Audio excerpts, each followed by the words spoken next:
बहुत चीजें करेंगे, मगर याद रखिएगा मौत और हयात अल्लाह के साथ है, इनके पास नहीं है। हम यहाँ रहने वाले हैं, आज है नहीं होंगे और दूसरे लोग आए, मगर इनका हुक्म आया है ऊपर से, इन्हें उस हुक्म की तामील करने की कोशिश करें। इसे आपसे कहता हूं कि जो आज आपके सामने कल या परसों आपके सामने टुकड़ के बचाएंगे, उन्हें याद रखेगा वो क्या है क्या। बहुत अच्छा हुआ जैसे इन्होंने फरमाया आपका।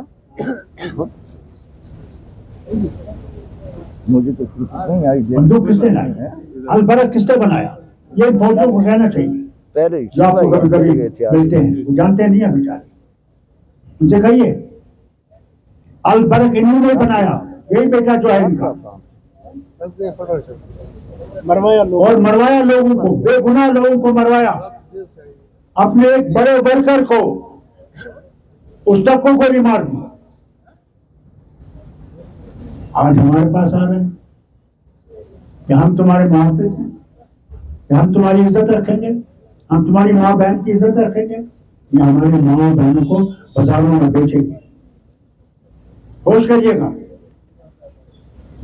मैं इस उम्र में आया सिर्फ ये कहने के लिए आपसे कि होश करिएगा, मेरा फर्ज पूरा हो गया।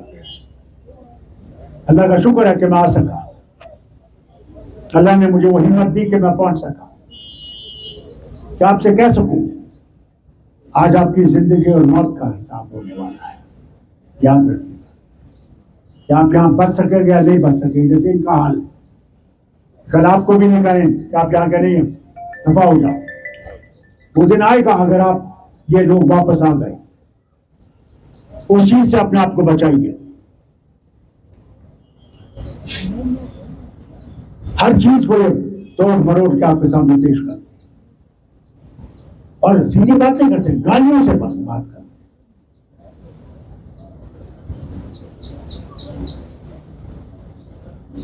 ये भी हमारे साथ शामिल हुए थे गुरुद्वार अलायंस में, खुद आए, जरा पूछे थे क्यों गए।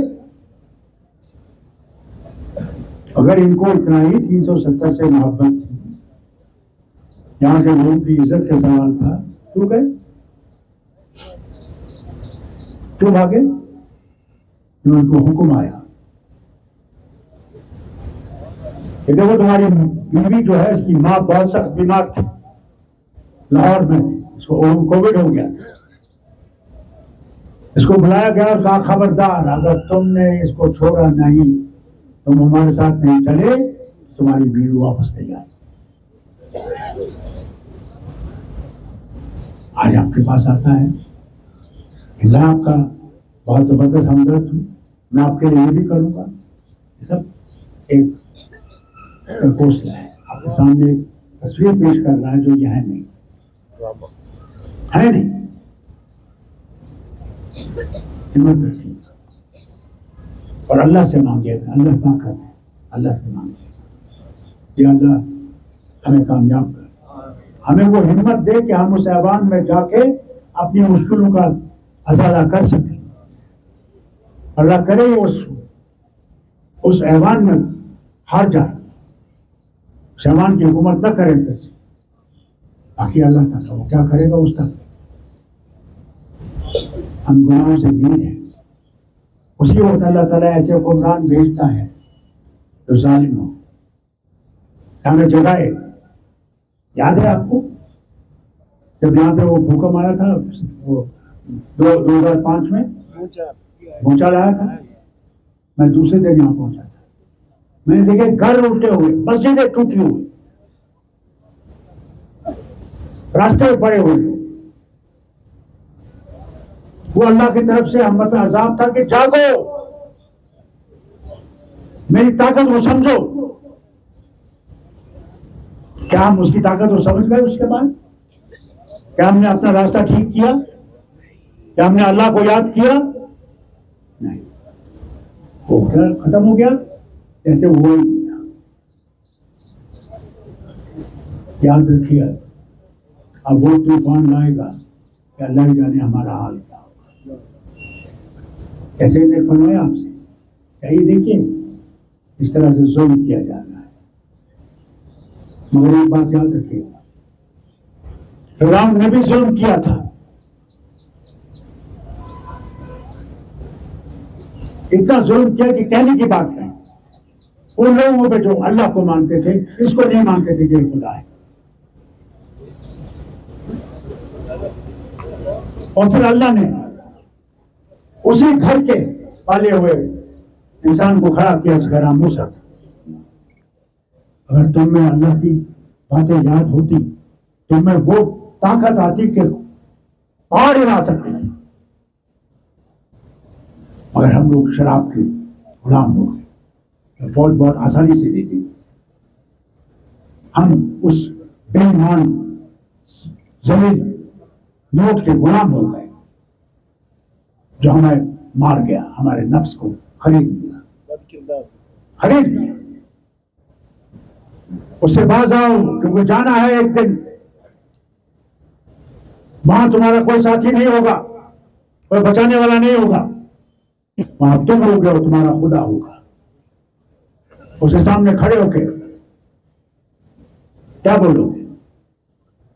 झूठ नहीं जाएगा। वहां तुम्हारी जबान नहीं बोलेगी, याद रखना। वहां तुम्हारी चमड़ी तक बोलेगी, तुम्हारा हर एक अंग बोलेगा।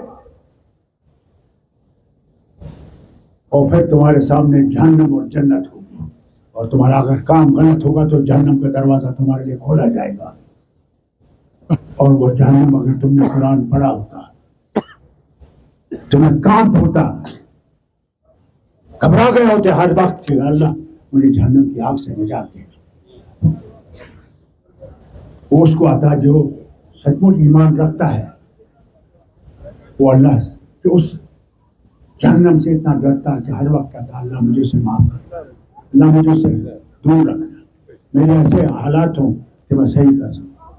मगर अल्लाह ये भी कहता है, अगर दिल से माफी मांगूंगा मैं माफ करने के लिए तैयार हूं। वो है रब्बुल आलमीन। ये होने दे बस।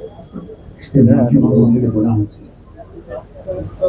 और मांगो अल्लाह हमें माफ करे और हमें सही रास्ता दिखा, हमें कामयाबी का रास्ता दिखा, हमें सही रास्ता दिखा जिससे हम लोगों की क्या तेरे बंदों की खिदमत कर सकें।